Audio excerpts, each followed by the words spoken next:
this is a major theme in America over the last 20 years, is that it seems like the elite in this country live in a consequence-free world, whereas the rest of us do not.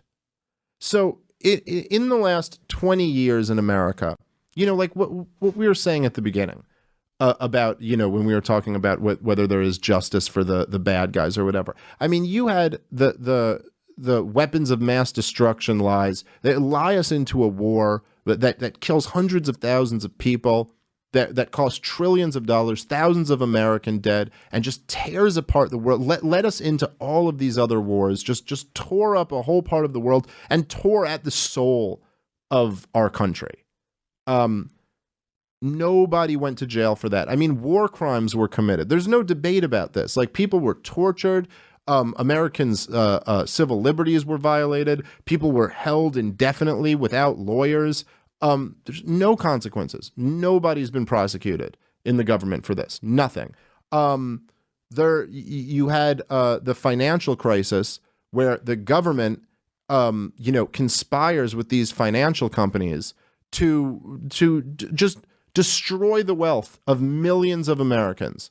No consequences for any of them. The bankers got bailed out and they kept their bonuses. It wasn't even, they didn't even make a deal with the government where it's like, look, you guys can't take bonuses this year, but we'll bail out all of your companies. They bailed them out and then they'd give themselves $100 million bonus for that year. Like, oh, sorry, we wrecked your town, middle America. We still get our fucking bonuses. No repercussions, no accountability, no consequences for their actions. That's it. They get off fucking scot-free. Doesn't matter. You have these people who, all of the people, to tie it into the Trump-Russia thing, right?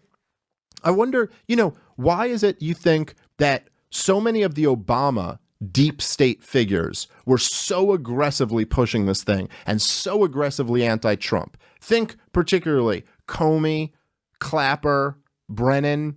These guys are all over the news trashing Donald Trump. Well, part of it is because they all committed crimes under Obama's watch.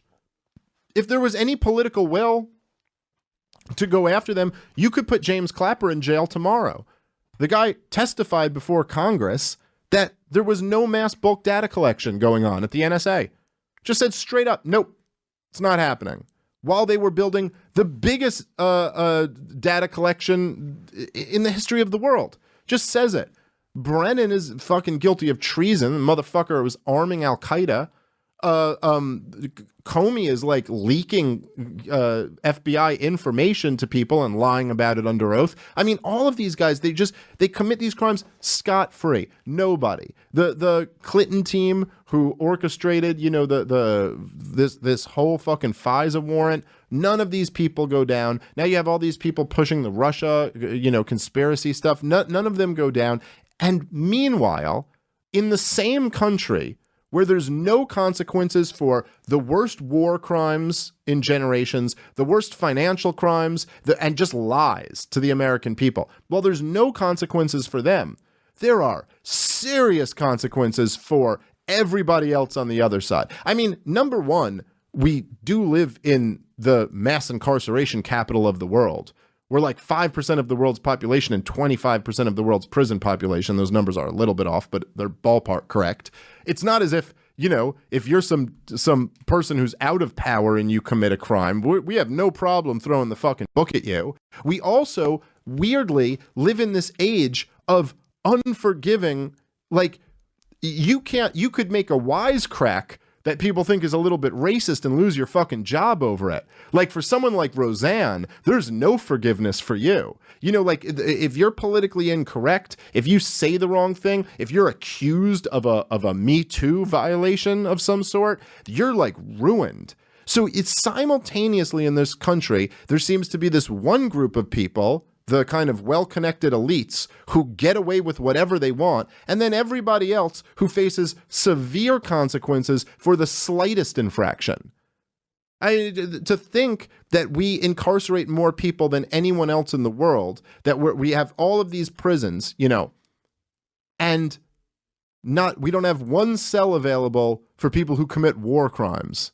or people who lie us into war or torture people, right? You're like, there's something about that. And I think Jussie Smollett getting off, it just kind of, it's like one more example of that crap. And then on top of it, because it's a black gay dude, he's going to lecture others about their privilege. Like, he's still convinced, this is how sick the intersectionality mindset is, that he's still convinced he's up against it. The guy who has the chief of staff of the former first lady calling to get him off the hook for something will still be like, yeah, but you're a white man, so you have privilege. You know? And there's something about that just, I don't know, it gets right at the heart of so much that bothers people in America in 2019.